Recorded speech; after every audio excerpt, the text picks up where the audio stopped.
Good evening. Toda rabba, Ari, for your introduction. Very nice. I'm glad to see many familiar faces.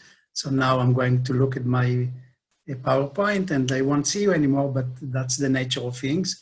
So as Ari defined it correctly, this lecture tonight will be more or less about my hobby, what I collect, and over the last 20 or 25 years, and I use it as I use it for enjoyment first and foremost, but also for study and for research and so on.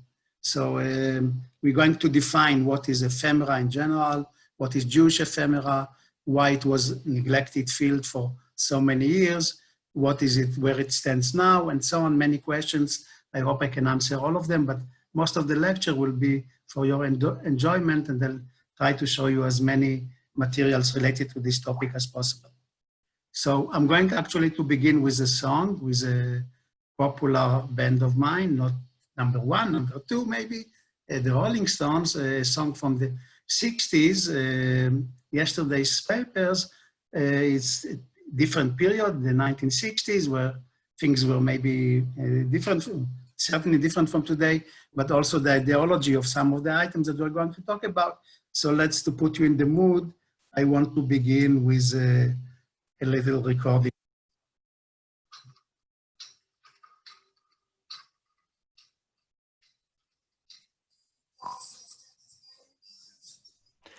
So, Shalom, we can't hear that. You cannot hear? No. So in order to share okay. a video and audio, you have to click, when you share it, you have to click the two, the share screen has to allow you to do it. You have to click audio video. Otherwise, we'll just see it. We won't be able to hear it. Okay, so I'll skip it. I don't want to, if we need to waste time on that. 1 second, let me get back to my slides. Okay, so so we don't hear it, but you can hear it on YouTube after the lecture if you want. It's a lovely song written by Mick Jagger and Keith Richards. I took it as my motto for this lecture because still in the 1960s, as you can see, this motto of this song is, who wants yesterday's papers, who wants yesterday's girl, and the line that is the conclusion of all this, nobody in the world. Okay, so that's really my motto, as I said. No one is interested in things of the past or the papers of the past. This is the issue that we are going to discuss. What is interesting for us from the past and what is not and why. So, okay, now I can skip this. So when we look a little bit about the development of material culture and the visual arts in Western society, we see that already in the past, value was given to a certain items and to others no. Usually the value was given by the elite, by the high society, who collected and studied material of culture that they thought represent people who are genius, or material from nature that they thought are unusual and so on.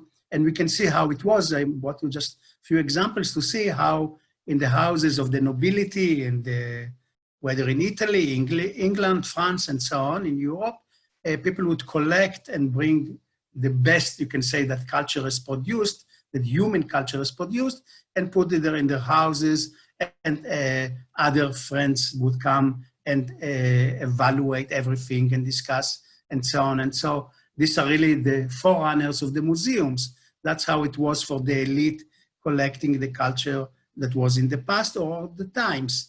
You can see how it was in different places. This is speaking about the period of the Renaissance. It started actually already with the Medici princesses in Florence. It continued in Western culture to collect the best, you can say, the things that are, let's say, we should preserve for the next generation, the things that are really represent best our culture, the things that are show how people can, achieve the best spiritual achievement through visual materials. So you can see a detail from that painting that I just showed you to see what is that they collected. Works of art mostly, whether painting or sculpture, and also materials from nature that were extremely rare in their opinion, that they traveled far to get them, and they brought them because everybody to see that is something that you cannot see on ordinary level and you need something special to come and see. So these are the materials that were collected and put for display for the elite, as I said, until the first public museums were established. And the first public museum in the world is the British Museum in London, that was founded in the mid-18th century. I won't go now into the story how it was founded. But anyway, here is a museum that is for the first time, is not only for the elite, but it should be open for any British citizen that can come and visit, although on limited hours, and they had to be dressed properly, and so on. There are many limitations that were at that time, but anyway, the idea was that for the first time, this is something of the people at large and not only the elite. And so now the question is, what do you put in this temple? And I call it temple because you see, it imitates the design of a temple, because the temple of the past was the place where you put the statues of the gods, all the material, let's say, that is to preserve, as I said before, for the coming generation. So what you put in a temple of the present, of the 18th century, the first museums that started to open in Europe. And of course, this temple immediately reminds you of another temple, and this is the Parthenon in Athens, that is the best, you can say, example for a temple that was in antiquity from the time that Athens was at its height. And why I'm showing you this, because I think everybody who has been to the British Museum knows very clearly what I'm trying to show. Here is the Parthenon. We see it, how it looks today, with shiputzim, as we say in Hebrew, under reconstruction, and the statues of the Parthenon that was once a most magnificent building are not there because they are all over the world, including in Greece itself, but the most important ones are in the British Museum. So the British thought at that time, or this person called Elgin, that is very well known in the history of art, who took some of the discarded marbles. At that time, Greece was part of the Ottoman Empire, and to bring them to London, to the place of culture, because this is the new museum, the new temple, you can say, has to show this, let's say, these materials that are now from the past, that are now part of the culture, that we have to preserve them. Under the Ottomans, they will be destroyed. They don't pay attention to them, which is partly true or wholly true. It depends how you define it. And here in the British Museum, under the British law, they are protected. So that's how the Parthenon marbles or statues were brought to London and displayed, and how they are here. They are. You can visit them today. And there are, of course, many discussions whether they should go back to Greece or not. And, everybody knows the story. But the point that I'm trying to make is that the museums were established now to house the treasures of the past and to display them to the public in a protected way and to research them and so on. If we take another example, the marbles of Elgin traveled long from Greece to London, from Athens to London. But here is an example that, again, I'm picking the most well-known ones so that you can, immediately join the story. We are now in Florence, in the Piazza della Signoria, and we see the City Hall of Florence, yes, with the statue of David by Michelangelo in front of it. But everybody knows that this is not the original one, it's a copy, because the statue that was standing there, the original one by Michelangelo, it was commissioned to stand in front of this building. It's not by chance. There are many meanings for that, why David was selected by the city of Florence at that time. But it's not the original, because now, the modern times, we want to protect our treasures. So the real one, as everybody knows, is in the academia, just a few hundred meters from the original place. So it's not traveled so long, but it traveled at least a few hundred meters so that it's protected today. Now, let's see, now, we'll see chapter 2 of our story. What happened to the places that are, let's say, were stayed with no one taking care of them? Indeed, we have stories that can show that what they did in Florence or in London, in the British Museum, was correct, because here we see the situation, the most recent one in Palmyra in Syria, where the beautiful temple of Bel was standing just until a few years ago. And that's how it looks after Daesh or ISIS were there and destroyed the temple that was, and we see a pile of stones. So we can say the British Museum did very well to preserve the culture, and this pile of stones is meaningless now. It's meaningless, and now we go to really the next more interesting side of my story, I think, is it's meaningless as this is meaningless now. Yes, what we can do with these stones? The same like what we do with garbage. I mean, really garbage that is something that was once very important in our life, and that's what becomes out of it. It becomes a pile of something that no one is interested in and is meaningless unless it's done in a certain way that you can evaluate and appreciate it. But in this way, no one wants to see it and to do with it anything, and you want to run away as much as you can from this garbage, yes? And the things that, you know, just until a few years ago, it was so important in our lives. We use them every day, we cherish them, they control more or less our daily routine with the computers, but today, the old computers, that's where they end and they are valueless. So the question is, what is becoming important in life from material point of view, from material culture, and what is becoming rubbish? So this is an interesting question that was tackled by a few anthropologists and sociologists. The first one who made a big story out of it is this British sociologist, Michael Thompson, who published this book in 1979, Rubbish Theory, The Creation and Destruction of Value. And he, in this book that is dedicated to this topic that I'm talking about, brings this argument, what are handmade products by men, by humanity, and how we evaluate them. So he suggests that there are three categories in relationship to material culture in our life. So one is objects that he called transient, I hope I pronounce it correctly, objects that are in transition, you can say, that are produced and have, they're on the go. I mean, you use them, yes, they are made to be used and they are used, and slowly they decrease in value until they become rubbish, like we saw before, and they lose all their value. The best example for that can be, for example, you buy a new car. The new car, let's say, is $50,000. After 1 year, it's 40 or 30. I'm not good at this, but anyway, every year that passes, the car becomes less and less expensive until it goes to the junk place, yes? And it's worth nothing. Maybe the iron is worth something, but I don't know, but it comes to be nothing after some years. So these are most of the objects that we use in daily life. The clothing that we wear, the furniture, anything commodities that we use and so on, they are in transition and they lose their value and they end in rubbish. That's most of our life is conducted in this way. But then there are other objects in our life that what Michael Thompson called the durable objects, that the value increases.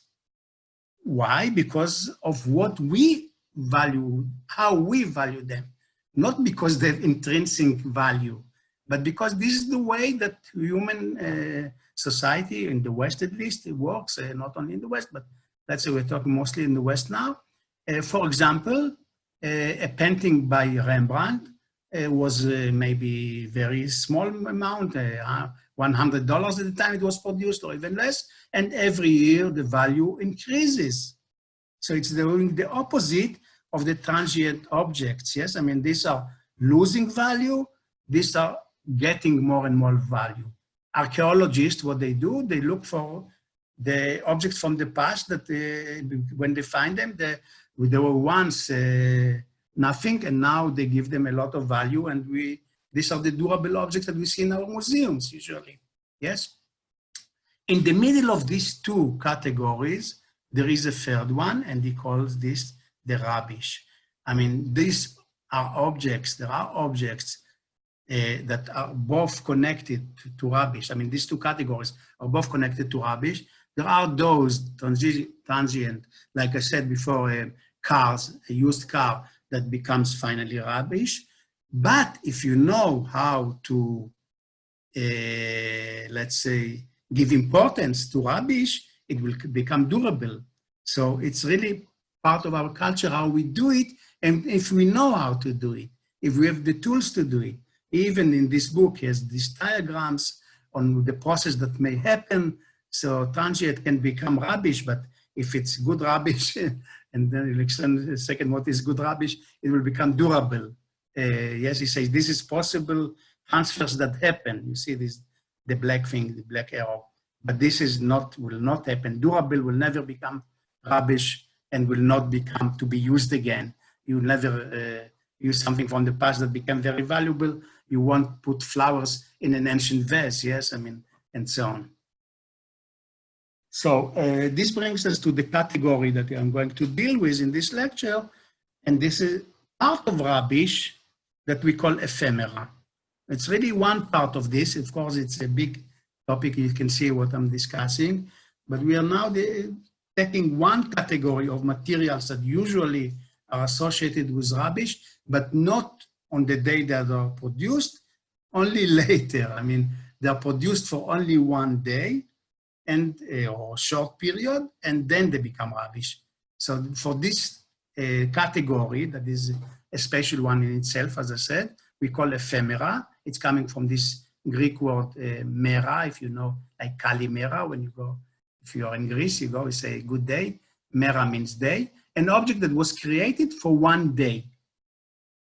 Okay, object was created that to be short life from the beginning, not something to last, a statue of a god from the past to last for centuries and to be admired. Okay, so here is the more scientific definition of ephemera. These are usually, it was in the past and still mostly today, printed matter, I mean printed items. In the strict sense, ephemera consists of items designed to be used only for a short period, e.g., and you can see here what is ephemera, pamphlet, notices, tickets, and so on. Popular collectible ephemera, however, include also advertising, thread cards, playing cards, and so on and so on. There are many examples here that they bring postcards, posters, prospectus, stock certificates, and so on. And also today, when there are more and more scholars working in this field, ephemera has become to include also not only printed material, although still it is the main category. So we have today ephemera also, for example, radio programs or television programs. I guess also the internet. You can include this as a not printed material, but is also an audio material, audio visual material, and even three-dimensional materials, objects that were created to be used, let's say boxes for candies, and then thrown away. No one plans to keep them, at least not at the beginning. Okay, so this brings us finally to the field of Jewish art and Jewish ephemera. So in the field of Jewish art, we don't have a Mona Lisa or the Parthenon marbles like I showed you before. We have simpler objects to begin with, but also here we have a scale of how these are treated by people who are considered the literati, the Mavins, the people who are intellectuals who treat this field. For example, I take you now to the Judaic gallery in the Israel Museum, the renovated one, that renovated some years ago, and you see the display of the Hanukkah lamps. Each Hanukkah lamp is more beautiful than the other, that's true. It's put in its spatial case with a glass, with a spatial light, and then there is some label that explains to you what it is, and so on. So they're taken totally out of context and put in the museum as works of art. Like this is a statue or a picture and so on. And these are, you can say, our culture, Jewish culture, the works of art that we admire and we think of them as really, as the best, what is created in the past, at least not, I'm not speaking about the artists of the 20th century like Marc Chagall and others, I'm speaking about traditional art. And indeed, some of the Hanukkah lamps that we look at from the past are magnificent. You look at these two, both from Frankfurt, both German Jewish, and they're made of silver by the leading families of Frankfurt Jewry.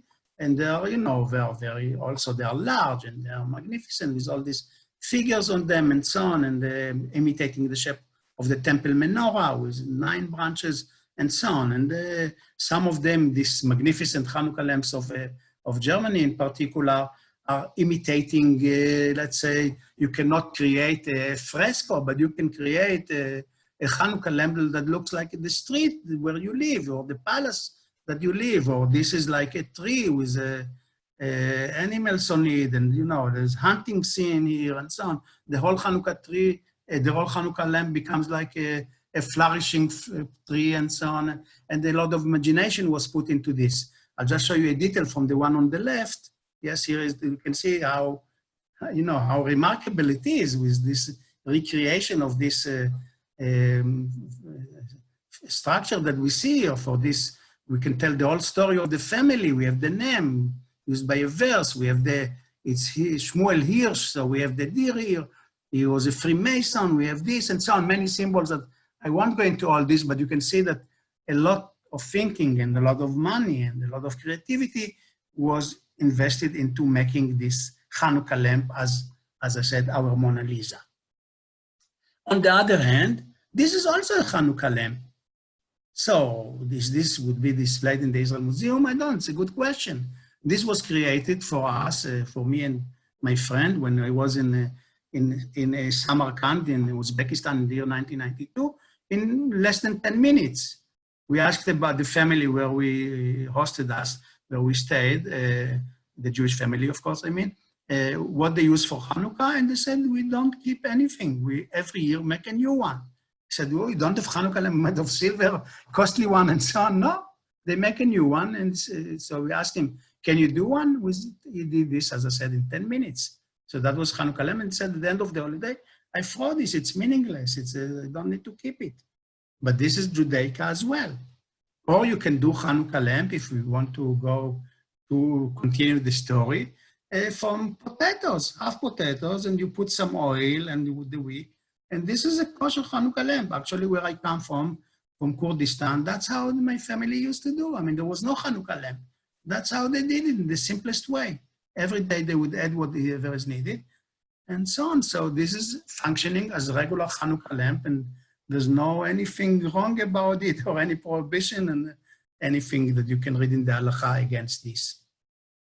Or even jokingly, I want to show you, this is Hanukkah lamp made from cups of coffee, plastic. Yes, I mean, to be used for only once. Yes, I mean, you can see that even there is the joke here, because in Hebrew we use this term, Nescafe, like in English, and the Nes here is the miracle of Hanukkah. So even it's a nice, very clever idea. I think it's no less clever than the Hanukkah lamps that we saw before. And it shows you how simply you can make a Hanukkah lamp. So is this not Judaic? Is this something not to collect? That's the question, as we say. Or here is another example, the Sabbath lamp. You know, we light candles for Shabbat on Friday afternoon. And there are some lamps, like I'm showing you the aristocrat lamps of the Judaic.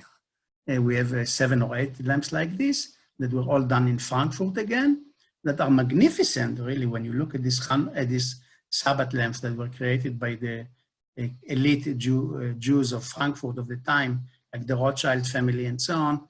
They are magnificent. Again, they are done in silver by the best silversmiths. They are very collectible, as you can say. I mean, people are dying to get one if they can find. And by the way, they can reach few $1 million today if they're sold in Sotheby's. They have beautiful details on them. I mean, I'm showing you now, you have to get close to them to examine them, but they have many small figurines of these Jewish figures, all in silver, 3-dimensional. That one, for example, is holding the items for the Havdalah, and here is one is holding the 10 Commandments, and here is holding the 4 species for Sukkot. And you can see, by the way, it was a Christian silversmith that made this, because the 10 Commandments go from left to right, and so on. But it tells you a lot about the culture, but these are magnificent Sabbath lamps, yes. And we have the name of the person for whom it was made, held with these flags on the lion. Yes, Shimon המכונה William Friar von Rothschild, yes, and the date is given here and so on. So these lamps, Sabbath lamp, exist, but most German Jews did not use these. These few families used. Most, let's say 95 or even 98% of German Jewry used simple lamps, like we see in Minhagim books, like this woman is a German Jewish woman lighting the Sabbath lamp on Friday afternoon over the table. And this is the type of simple lamp that she would have, like we see now in the woodcut, and here is the real one. And this would be today, if you buy it in the market, it will be $100, no more than that. Even the old ones, they don't cost more than that because every home would have them. Every house would have them. And let me bring you to today, to Israel of today. You have the simplest Sabbath lamps that are, no one thinks that at least that they know, people around, that it's something not nice to use them on Erev Shabbat. It can be this simple candlestick that you can buy in the shuk for 20, 25 shekels. It's lovely, but it's very simple. As you can see, it's cast from brass. Or it can be these that are given for free by Chabad people. They are nothing, they work freely, the material is nothing. Or even there is this one that is for permanent. You don't even need to buy. You put this in the electricity and you have every Shabbat, you have the lights coming on. It's kosher halachically. I checked that. I want to know if that's kosher, and that's kosher, this lamp. So you don't have to waste more than a few shekels to buy it for the first time, and it's good for the entire life. Yes, you can say. So what makes objects rubbish and what makes them durable in Jewish life? When we look at this pile of ordinary table, you can say, of many people, we see here many materials. If it was me, I would go over each one and see what it is and what's the value. But for most of us, we wish that this will become rubbish. And this is how most of the paper products that we have, that's how they end. They end in in this way. You have a lot of paper that is done in this, that's ending in this way. On the other hand, there are some books from the past that the value increases, especially if they are illuminated manuscripts and or books that were printed in the first century of printing, in Cunabula, what we call, and so about this we take a lot of care and so on. So even in the same field, you have to know what is the item that will become durable and increase in value while the other one decreases. Now in Jewish culture, we have something else. We have something that is different in a way from other cultures. In Jewish culture, from antiquity, the written word, the things that are written and printed, first written and then printed after the invention of printing, are more valuable than the objects that in other society, let's say, again, Western or Greco-Roman and so on, are durable from the beginning. I mean, in ancient Greece or Rome, like this statue of Venus that we see here, from the beginning, this was a valuable object. It was considered something you should look at and so on. While in Judaism, this was considered important. The words of, you can say, of the rabbis that are printed on it, and this page on one of the first editions of the Talmud, we see the first page of Tractate Brachot. So we see how the aesthetics that there is to this page, but you can say the God that is admired here and is durable here is here in the words. So what is really here the difference, what I'm trying to get to, is that the book, the written word, is for us no less important than this. So a lot of ephemera really comes from Jewish culture from the written word. And the most important example for that, again, the most well-known, is the Ben Ezra synagogue in Egypt, the place of the Cairo Genizot, the famous Cairo Genizot. So here, you see, this teaches us about the attitude to these materials. You don't, let's say, most of what was written in Hebrew in the past was what we call Sifrei Kodesh, was holy. You don't just put it in the garbage. You bury it in a proper way, or you put it aside in a room that we call Geniza, yes, to put it aside. And luckily, the Cairo Geniza was preserved because the Geniza in this synagogue was in the second floor. As we can see here, this is the interior of the synagogue. This is the women gallery, the Ezrat Nashim. And here is this ladder, this is the place of the Geniza, just above the ladder. And here we see on the left, the recreation of how they would put everything that was no longer to be used. It was used at the time, but you don't throw away like garbage, Hebrew papers, and you put them here. Even if they're not in Hebrew, but written in Hebrew letters, let's say in Judeo-Arabic or even in Yiddish, other languages that they found in the Cairo Geniza. So the materials that were kept here as rubbish, you can say, but it's Jewish rubbish. So it's different. So you see the attitude to the paper, to the written thing is different in Judaism. So in this way, because of this is a side effect of what the people of the Geniza did, we have, for example, the earliest illustrated ketubot that survived, fragments, the earliest page with Jewish music, with a Jewish poem with musical notes. The earliest one that survived was found in the Cairo Geniza, and you can actually go and sing it because you have the notes here, yes, they're written the way they were written in the Middle Ages. Or the earliest book for learning Hebrew that survived, yes, in the Cairo Geniza. It's like your notebook from first grade in grammar school. You don't keep it. I keep it because I know the importance of this. So I have of all my children, but other people don't keep. And this is luckily was preserved in the Cairo Geniza, and look how beautiful it is. I mean, it's one of the treasures of in Oxford today to go and visit it. It's really something. Anyway, okay. So indeed, the Cairo Geniza was called in some books, as you can see, Sacred Treasure of the Cairo Geniza. Or more proper name for us is Sacred Trash. Yes, in this book that really tells you that this was a trash once, it was rubbish, but today, because it's from the past, it's so important for us. So finally, after this long introduction, I get to what I do with all this knowledge and all this, let's say, that is available to me. So I cannot collect the Hanukkah lamps of a few $1 million. And I like collecting and I like Jewish objects.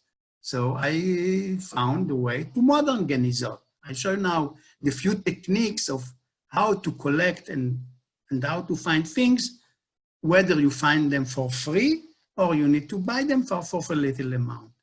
So Genizot continue to this day. It's not a concept from the past. It's a Jewish concept that is everyone who lives in an Orthodox neighborhood have seen. There are plenty of them in Jerusalem. All these photos I took in Jerusalem.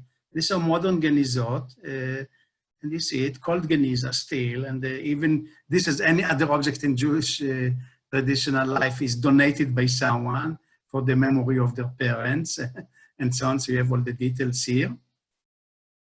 And there is even a special Geniza in this cards for tefillin, mezuzot, and so on, that you can put in this hole so that they can pick them later. And they even ask you to give money when you put your Geniza here, your discarded sidurim or whatever material. I'll show you in a second. But anyway, they ask you to put some money here because they have to clean it. It cannot pile forever. So they tell you how much is recommended to give depending on the quantity of Geniza material that you bring. Yes, from 5 shekel, it's old now, it's probably much more when I took this photo. We're going to take you to a neighborhood that's called Batei Munkach, just behind the Shuk in Jerusalem. Maybe some of you know it. If you go to the Shuk next time, visit this neighborhood. And there is one of the most beautiful also. It's not only, it can be works of art. So here is this Geniza art, or I don't know how to call it, that is illustrated beautifully with the Kotel here and the other side, the Tower of David, and so on. So this is the source of many of the treasures. Yes, you can see how they piled them. Yes, I mean, it's all filled up. When it's filled up, it's time to clean, okay? So here is how they clean it. This is, I spotted in my neighborhood in Ramot in Jerusalem, how they come to clean the Geniza. So you see they come with the special truck. They pick everything that was accumulated there. They put it here now with this pen. And here, as you see, the stock is called Genizot Klalit. I mean, there's a special truck for this, to take this away and bury them properly so that they continue, even after you put it aside, they continue to treat them and, you know, so that they are not, let's say, just thrown to the garbage as usual items. And so when it piles up, first of all, you can go into and look inside when it's up. But also when it piles up, especially, let's say, before Passover, when there's no room because everybody's cleaning the house and bring a lot of materials, everything around this, this cart is filled with many, many items like I'm showing you here. Yes, I mean, you can see boxes filled with materials that maybe you are interested in, maybe not, but all this is to be either taken or to be put in a geniza, yes? Or even objects. This, for example, after Sukkot, I found this, so it has the lulav here, the etrog box, 2 etrog boxes. I collect also etrog boxes, and they want the simple one, so I have, you know, metzias here. Anyway, so I want now to show you what I found in Genizot, in Jerusalem. From the beginning, I mean, showing the most precious, of course, items that I found. For example, these 2 items that you see here. One on the left would extend to us also the one on the right. The one on the left is a book written in Tel Aviv in the 1930s by a certain Dr. Ferber, and explains about the mortality of children at childbirth in Eretz Israel of the time of the 30s. Okay, so that's one thing. And it says here on the title page, in the first year of life, this many number of children are dying at the first year of their life, depending on the social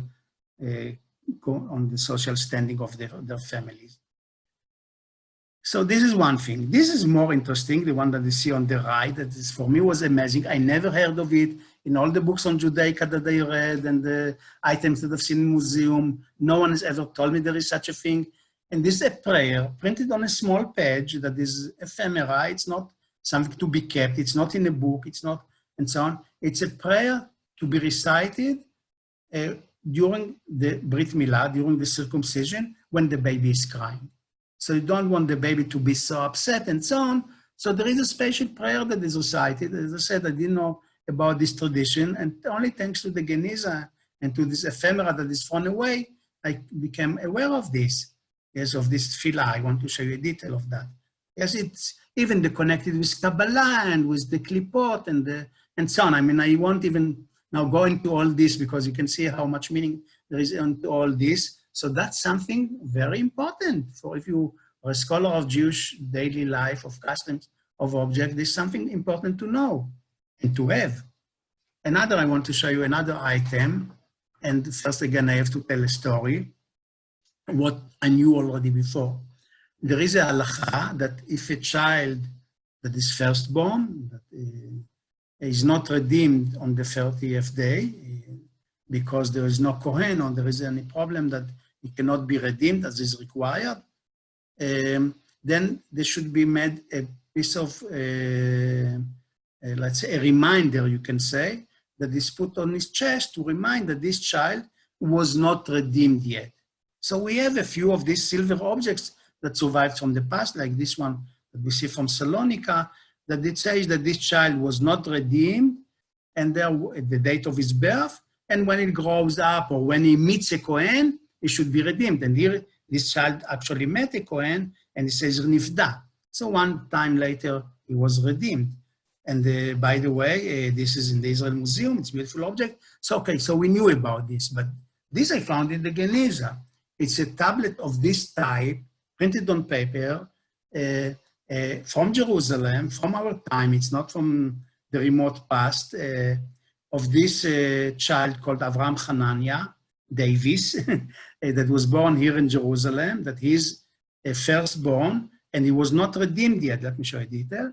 I was not redeemed yet, it says, Ve'od lo nifdeti, the date that he was born, and so he says, maybe when I get by bar mitzvah, I'll get to be redeemed. The Pidyon HaBen will be observed and so on. So this, again, a most unusual object. I can tell you that since I found it, no one else has found anything similar, and already big collectors are offering me hundreds of dollars for this, but of course it's not for sale.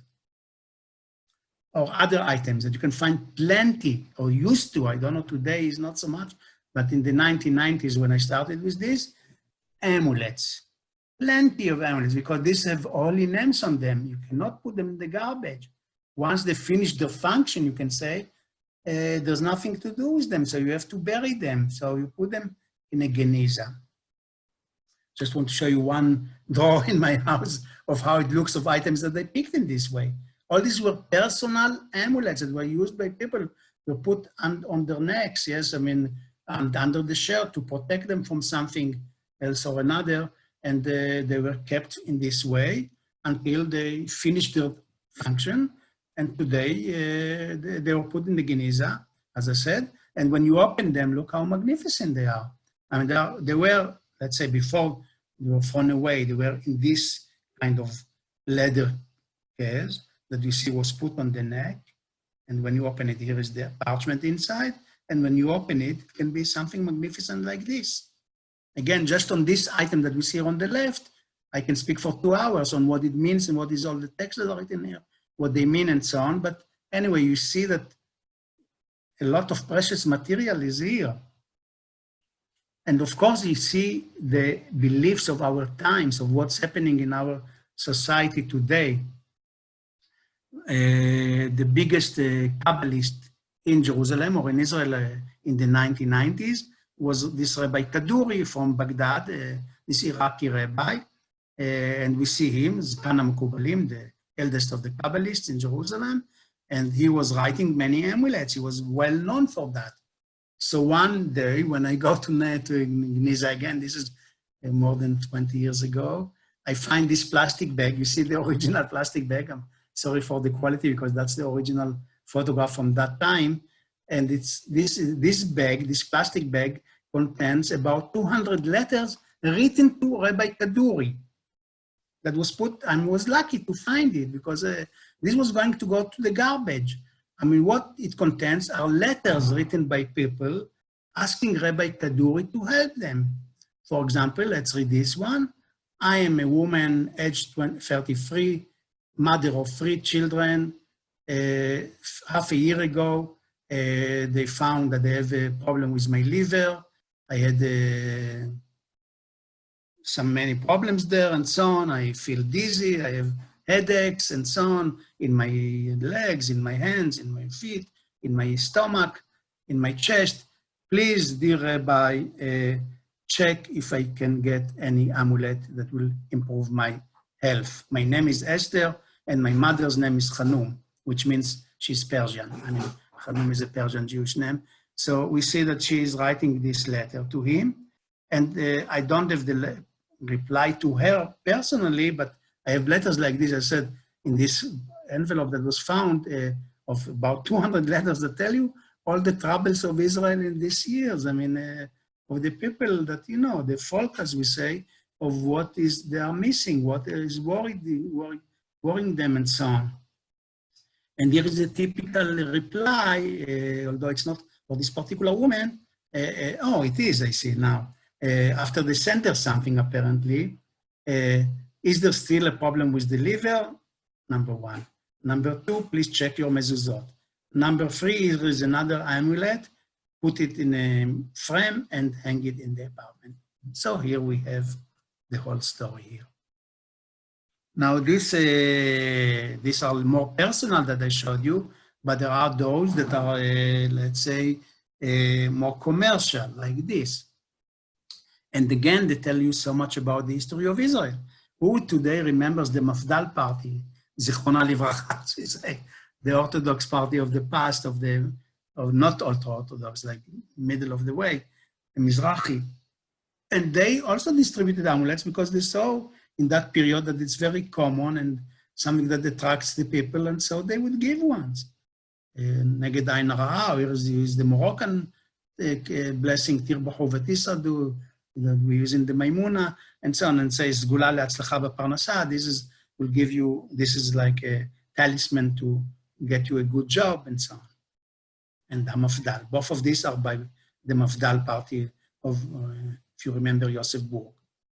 And now let's see secular, as I call it, secular Genizot. Secular Genizot are also plenty in Israel, in Jerusalem again, where I live. That's where I function, you can say. And so they look like the Geniza, but they contain other materials. So here is one. It can be either for recycled bottles or here for paper, which is what I'm after. This is my ephemera here.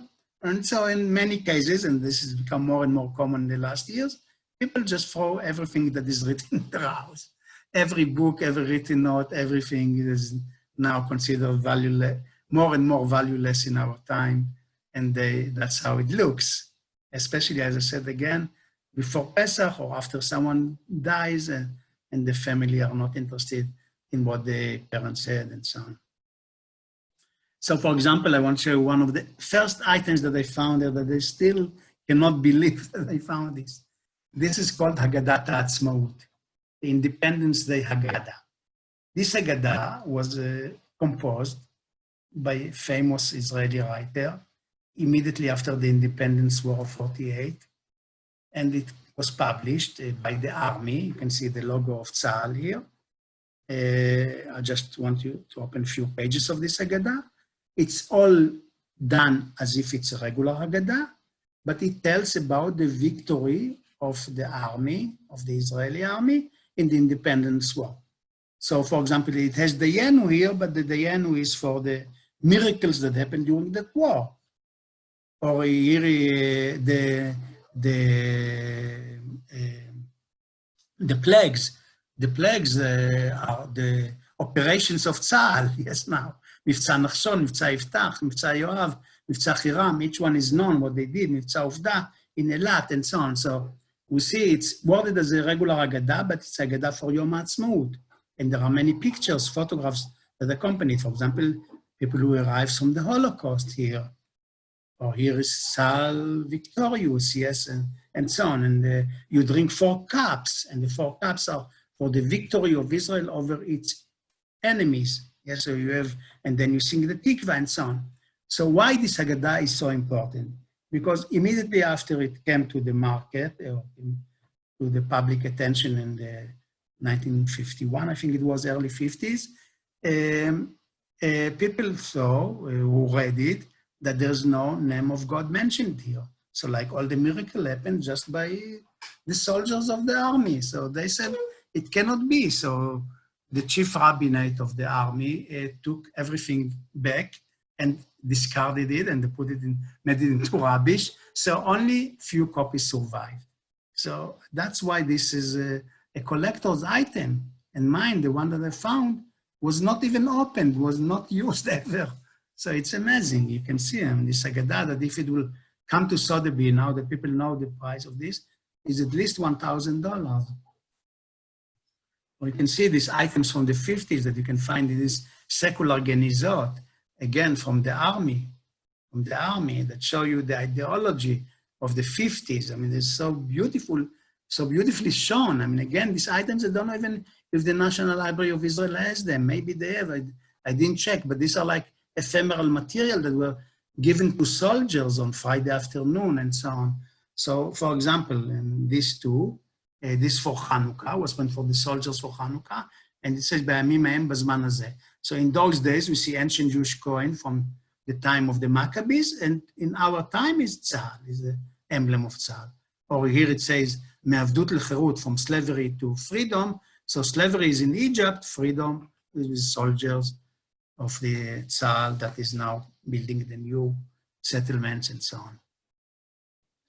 We speak about the army, so let's look at this, about the independence. So this I collected actually since I was a child. Every year there is a pin for that Independence Day, the number of years of independence of Israel. From the time I can remember that I started to pick these 20 years and so on.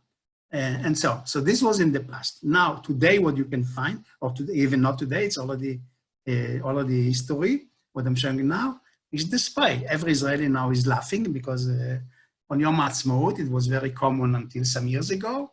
that on Independence Day, people spray each other with this foam that you can buy in the supermarket.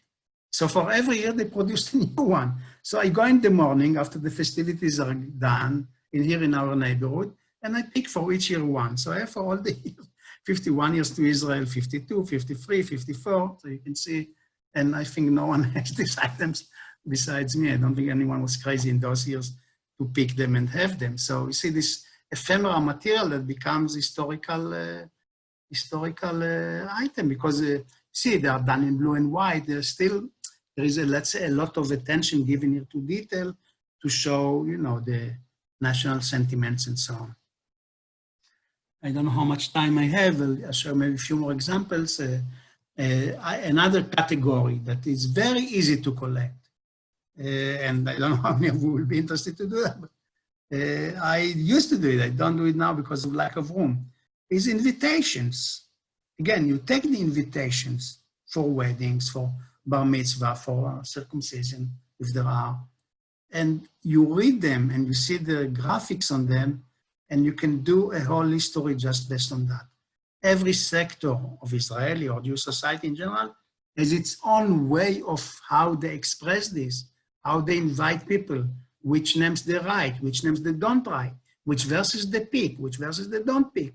If the wedding is the West Bank or in a city or in a kibbutz, and so on. There is so much history that you can learn from this simple item, ephemeral item. Every one of us produces thousands of invitations, depending on the size of the family, and they are thrown away and they're forgotten immediately.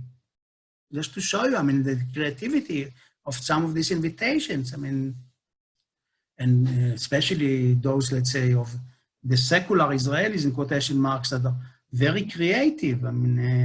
They are sometimes, a story in itself, each one, just showing you. And by the way, many of my students that have seen this in class, for their weddings now, they produce even more special invitation. And so I have a collection only of the weddings of my students because of the weddings, because they know they have to create something original, so they use a lot of imagination in doing it. Or even here, I want maybe another two or three more items. You can see I can go forever with these examples. This is a place that you don't think as a place to collect items. Yes, it's a cemetery. It's here in Jerusalem, Givat Shaul. Unfortunately, in my age, I have to go more and more often to rituals and to the funerals that are there. And so what can you pick here that can become, if you have an eye of a collector or you want this in ephemera, you can, of course. So what I pick, they're nerot neshama, yahrzeit lamps. Because again, even these, when you look at them and you see how they developed from the simple ones that were illustrated and with this card and then put on the box, or those that are printed today, and so on. You can see the development. Again, I won't go into every one and tell you, but for example, this earliest one was designed by Zev Rabban, by Bezalel artist. So they really, if you go follow them, you really get a lot.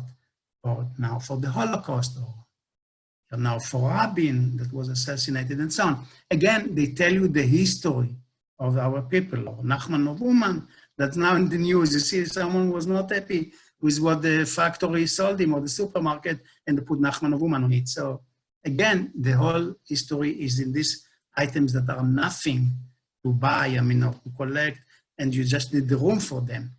And what I want to mention is, I hope my student Ido is watching this. He made an exhibition about memorial lights in Judaism. And so in this catalog that they called Keep It Light, very original title, the first article ever appeared on these items that I wrote for them on these tin cans that are for yahrzeit. Because now that you have the material, you can study it, investigate it, and see what it tells you about our history. Okay, maybe I'll skip some. I just want to end with something that I think will make you all laugh and you'll enjoy, and how you collect simple things from the supermarket. So if you watch, you can find a lot of treasures in the supermarket. You just need to look for what you need. So I'll just give you one example because we are running out of time. And this is the wine bottles. Yes, I mean, look at the wine bottles. So I noticed this long time ago, I must say, and I would buy every bottle just for the label and to peel it off from the bottle. And I have a few albums of only this, of kosher wine labels that you can see here, that again tell you so much. I mean, again, it's amazing. Since I started to collect this, I noticed when I traveled in other countries to see what they have, I don't think in any country they have in wine for Independence Day, Yom Ha'atzmaut, yes, that you see, and the parade of the army, or Yain of Pumpadita, the ancient Pumpadita where the Talmud was composed, or a special wine for the soldiers of the army, and so on, or with Migdal David, the Tower of David, or with the Dead Sea Scrolls. I mean, again, the visuals that are on this are so amazing and tell you the whole history, especially when you put many of them in an album and you can see the development if you put them in chronological order and you see. Yes, let me skip this. I just want to show you the last two ones. For example, the earliest ones that they have are these designed by Zev Rabban again, this Bezalel artist. And they are from the 20s or early 30s, maybe in late 20s. And they show you the wines of Israel at that time. That was, you know, a lot of the pioneers were looking for new ideas, new ideologies and so on about the land and so on. So we have the landscape of the wines are called Yarden or Migdal Mitzpeh and so on. They're called after names of places, or they show biblical episodes. I can get a better picture of this of King Solomon and the Queen of Sheba on a wine label. Listen, this is something that when you look at this close up and you understand the meaning and you understand how much was put into this, you understand that Jewish ephemera is something to collect, to appreciate. It doesn't cost a lot of money. So the only problem is room. You need a lot of room, and I'm still dreaming on the day that a museum for this will be established. Maybe it will one day, but in the meantime, I collect whatever I can. So as you see on the behind me, the Hanukkah lamps that are not cheap, but sometimes, but still are very inexpensive relatively. And so that's the story of the beginning of the story of Jewish ephemera and how to collect it and why it's important to collect it. So thank you. If there are questions. Yeah, would you mind unsharing your screen and we'll... Sure. Okay. You didn't show us any of your postcards. And I'm about halfway through in my lecture. Right, but given that it's a topic in itself, so you need to invite me to lecture only on the postcards. So but given that it's Rosh Hashanah, you have is your collection of Rosh Hashanah postcards or general postcards from Israel? Yeah, no, I have Rosh Hashanah cards from the beginning of the postcard Rosh Hashanah, and I have by now about 25,000. I can tell you, but not all from Israel, they're from all over the world, from all over the Jewish world. So we have a name for what they call you in America. It's called a hoarder. And there's television shows about people like you. You go in the house and it's just filled with stuff. But you actually have a system. I think hoarders just keep things. No, it's not really that, because I know what I have, I value it, I know its meaning, and I know its importance. It's not just piles of something that you do. Okay, fine. It was a joke. I'm glad at least you understood that. So, you know, in America, you started off by showing pictures of trash in the garbage and computers lined up. So I don't know if you know, people are now collecting the oldest computers. So now people are selling the original Mac and Commodore, and it's like thousands of dollars. And also cars, you know, some cars, the older cars now are very valuable. So, of course. You know, a car of 5 years ago is unlike a car of 50, 60 years ago. It's the old car is now become rechav asfanut, as we call it in Hebrew. Collector's item. So people have asked different questions. So other than, do your neighbors now know that you poke through their trash? And do you ever get people who yell at you for going through trash? I don't think people notice even what I'm doing, and I really don't care. Because you know it's for good reason. I mean, sometimes when I go to the Genizot in Orthodox neighborhood, in ultra-Orthodox neighborhood, they're curious to know what I'm looking. But I tell them that they save the material. I don't do any damage to it. I really preserve it, and I study it and use it, so I'm not belittling it. So they're okay with that. never saw someone that told me, no, you should put it back. So that was, yeah, I mean, yeah, it's, I think you can do it with, they're actually happy because you clean, there's lots of material that they have to take to the burial place. I mean, before we had this discussion, before I even knew about this topic from you, I was looking last year, we did our 1 month scholar was Paul Lips from Israel, and I wanted to get our honorees gifts, and I was looking at trying to find some old posters from Israel online to buy, and they were so expensive, you know, because every Yom HaAtzmaut, for example, there's a poster that's created. And so the older ones, I mean, thousands of dollars. No, they are not. I have the oldest ones. Yeah. All the Independence Day from the first till now, and actually they're not so expensive because there are many copies of them made. And today it's virtual. Today it was in the streets. Once it was in every street, in every corner you would see them. Now they are not so common because everything is not so, in this type of things is not so common anymore. Right, but when it comes to Israel Ephemera, you can buy online like the posters. You can buy obviously the currency itself, Israeli currency, pre-Israel, you know, currency, and then early Israeli currency that's collectible. Definitely. The games, board games, advertisements for produce. So a lot to collect, and I think all of this, you know, yeah. Sorry. Every category that you mentioned, I have such big quantities that I don't know even to mention because maybe my wife is listening. So I don't know, she doesn't like this so much. But every category that you mentioned, children games and the bubble gum wrappers, or even, you know, things that you don't even think of, like matchboxes, things. Everything that can tell a story is good, is collectible. And I do that. By the way, I just want to mention, because you mentioned before that there are some librarians, and probably they know it, the best ephemera collection of Israel is not in Israel, it's in Harvard. So anyone who is in Harvard, if you want to see the best ephemeral material from Israel, was collected by Charles Berlin and continue to be called catalog today. And it's like if Israel is destroyed, chas v'chalila, as I say, there is the record of what we did in these 70 years. I have a note, Edward, I don't know if it's Lasher or Lacher collects JNF labels, stamps. Yes. Let's see. And so if people want to do their own collection, let's say they really love Rosh Hashanah this year, and I'll share some of the stuff that you shared with me because there's some great cards. What's a recommendation? How do they start their collection if they want to have posters and put art up, or if they're into other more affordable Judaic, or where should they go? Listen, if you don't do some recommendations that I already gave you, like to go to the supermarket, and of course, not in Israel, you have less. I'm going to go to the trash of everybody online now, or they know, just collect stuff.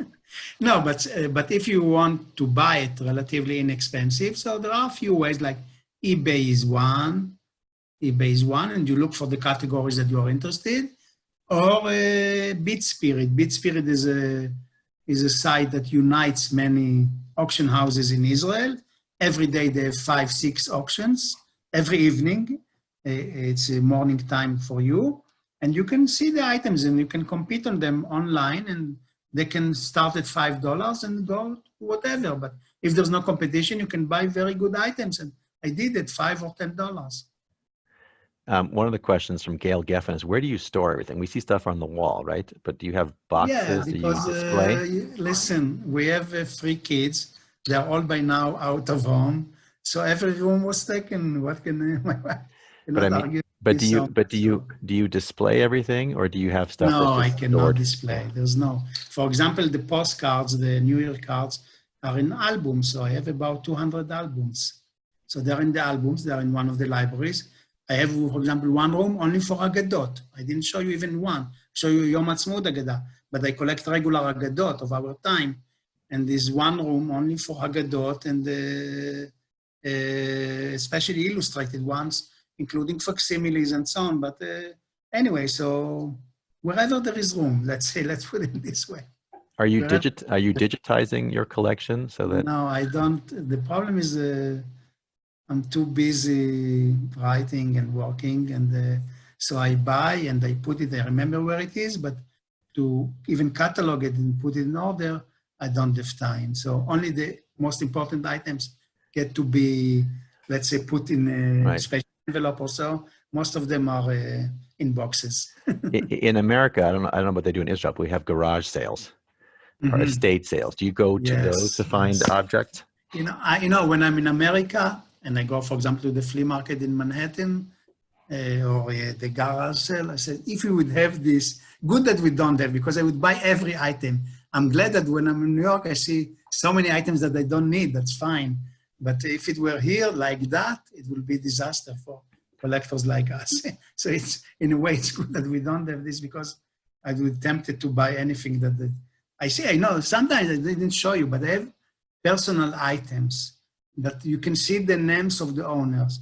And I'm getting a mess. For example, I have a Hanukkah lamp that was of someone from the Etzel, from the Army Union before the State of Israel, that he did in a British camp. He did in a British camp in the north of Israel. And he wrote with a light that he was not allowed to do, and he did it with a charcoal or something. And he writes there, in blood and fire, Judah fell, in blood and fire, Judah will be rebuilt. And then he wrote his name.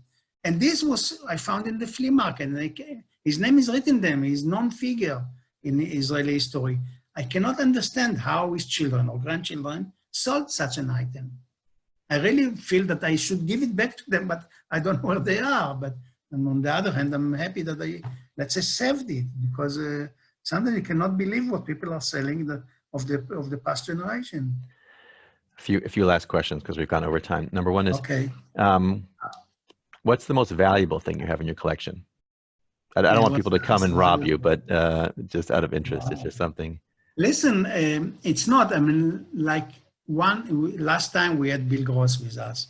One item of Bill Gross can buy everything that they have, the money-wise. But the value is not in the single item. I mean, I don't know. There are things that maybe are few $1,000s, maybe, I'm not sure. But that's not the reason that I collect them. For example, the Hanukkah lamps, I prefer those that are commercial and not by non-artists. I prefer those that were, many copies of them were done at the time, because they tell me more, in quotation marks, the spirit of the people. They are more, let's say, faithful to what was going in the street. The name of the maker is even not known. Most of them don't have the name of the maker, although they were done in our time. Like the New Year cards that you were mentioning. They were done in the 60s, 70s, but we don't know who made them. No one took credit or felt the need to sign their name on these New Year cards. Although they are amazing, the graphics. But what's the oldest item you have in your collection? I don't know. I have calendars from the 18th. I collect calendars also, Jewish calendars. So the oldest I have from Amsterdam from the 18th century. Maybe I have something antique, ancient, like ancient coins. So it can take immediately 2,000 years ago. So by the way, collecting coins is also good, something good to collect. Coins and notes of Israel, of Palestine already. That's also an amazing story, because they have the story of, again, to tell what images were picked on them and how much controversy was on each image and how the culture is changing. For the first time, we have a woman poet, Leah Goldberg, on a bill that wasn't not before. Today we have that. So even on that, you can see how culture is changing by looking at this, the graphics of this, and the, you know, and what do they express of what people thought at the time when they were done. Well, last three questions. So number one, you didn't mention the obvious collecting. When I was a kid, it was stamps. Definitely. Stamps have everything you mentioned. They have the art, they have the history, they have the time. And it's ultimate ephemera, but people do collect it. But do you collect stamps, I guess is the question. Yeah, I did when I was a child, and I still have them. Now only I collect Jewish stamps, not Israeli. I mean, stamps from the world that have synagogues on them, things like that. So this is also relatively easy to collect. I mean, to look for Jewish stamps from Slovakia, from Germany, from England, you can find from the US, like the Hanukkah lamp that was jointly produced by Israel and the US, if you know what I mean, the Hanukkah lamp and the stamp and so on. So there are these, yeah. And then, so how do you value things? Because I was looking at that site that you sent me, for buying New Year's cards, remember? And they range from $5 to someone wants $100 for a card. So, you know, and a related question is people on our line right now have ephemera and they want to know how much it's worth. Can they send a picture to you out of interest? Not too many people. Yeah, they can. I mean, if it's something interesting, they can. For me, the value, unlike, no, I don't know, maybe it's like other collectors as well, but let's say a New Year card that they don't have is very valuable because they don't have it. It can be $5, it can be, I had a friend that I'd stop at a certain amount, but I had a student of mine, the first student that did his dissertation with me was on New Year cards, by the way. So he just unfortunately passed away last year. He would pay even $500-600 for a New Year card that he doesn't have. So I'm not like him, but almost. I mean, this is the only thing that he collected, so he could invest. So anything that he didn't have, doesn't matter what it is, he would buy it at any price. So the value is in this category is what you don't have, which means after you have 25,000, it's getting more and more difficult to find something you don't have. So the last point before we have to go is people want to know if you'll come back to show us some more of your ephemera that you didn't get a chance. If you want, if you enjoy it like me, I'm always happy to share. And you know, there are many other categories that didn't go. We can do on the postcard, as I said, on the Simchat Torah flags. I didn't mention I have about 500 different Simchat Torah flags. People don't believe when I say that. But if you go, and how do I do it? It's very simple. Every year I go to the Shuk Arbat Aminim, the market of the 4 species for Sukkot, and I buy the new ones. I started this 25 years ago or so, and I also buy in the market, and by now I have about 500-600 different ones. And no one has them, no one collector, the museum has all this because they are done for this holiday and they're gone immediately. People like Bill Gross and other collectors would buy those of Poland of the 19th century and will pay thousands of dollars for them. But the simple ones of today, they are not simple in my mind, but anyway, they are simple because they don't cost much. You can pick every year and start a small collection. One of our participants who will be coming with us to Israel wants to know if we can come by your house with a group of people to see your art. Okay, we'll see. They can write me an email and see if it works out. We'll bring a group. It's only 80 people. Don't worry. We can fit. I can see. Okay. What did I want to say? I think... yeah, but what I'm looking for, as you heard me, is to find maybe one day someone to start a museum of this time, of these items. Although I can say that now, for example, in the Judaic department of the Israel Museum, almost everyone there is former student of mine. So that's happened, generations ago. So they know the importance of this. So the Israel Museum, the recent generation of curators, they do collect this and display them. But when I started, I remember I went to the curator of Judaic at the Israel Museum in 94, 95, and they told, look at these beautiful Simchat Torah flags. You must buy them. I said, no, they're too simple for us. As I showed you before, I mean, the Hanukkah lamps made of silver, they put on display, like in these boxes and so on. But the simple items at that time, the Israel Museum did not collect. And even they had separate department for Judaica and separate department for Jewish ethnography. That was, let's say, less quality and was mostly items from Islamic lands, while Judaica was from Germany and Italy mostly. So even in that we have categories. But as I said, now the Israel Museum or other museums are much more aware of this and they understand the importance. Right. Well, Dahlia Taft, one of our local archivists, I would say, she's archiving the history of our Jewish community in Orange County, writes that you need to hire an archivist to digitize and organize your collection so that people can enjoy it for years. So I'll end by saying, those of you out there who have your CSP hat, when you go to collect trash at other people's houses, please do not wear the CSP hat, okay? You can wear any other hat, a sports hat, you can wear... I should make like a Sabar hat, and you'll wear the Sabar hat when you go to collect trash or go to Genizos. Make yourself unknown, totally unknown. That's the best. The funny thing here is that in America we have the flea sales and garage sales and the estate sales. I think if someone was picking through trash or trying to get Geniza, they would probably get into trouble. In Israel, That's it's right. the opposite, I guess. In Israel, it's different. Okay. Yeah, it's different. Well, thank you, Okay, everybody. so תודה רבה, גמר חתימה טובה, everyone, and we'll see you. Yes, and if you start collecting, you can email me. Tell me what you collect. Or if you have questions about collection, Good, yes. we'll get the professor to help. Thank you, everybody. Have a great rest of the days of the Yamim Noraim, the days of awe before Yom Kippur coming up. Thank you, Ari, for Bye, everybody. everything. תודה. Bye, guys.